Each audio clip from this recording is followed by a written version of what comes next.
Jim, thank you so much. As we mentioned earlier, it was indeed the first day of the legislative session. Over the House, many lawmakers mentioned education and voting reforms as top priorities. News 19's Jacob Reynolds was there. As education reform remains a high priority for many state legislators, we wanted to know what other priorities they had heading into the 123rd regular session.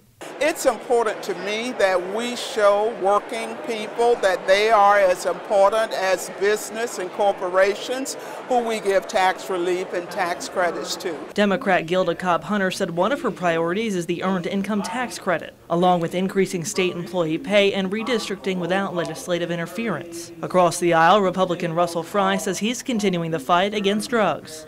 There are certain pockets of our state that have responded well to the opioid epidemic and have seen numbers decrease, but certainly numbers in this state and across the country are continuing to rise, especially with the addition of fentanyl to the mix. So responding to that from a state and a policy perspective, I think, is very important, and making sure that we address that issue head on. While others, like Republican Gary Clary, want to make sure the playing field stays clean.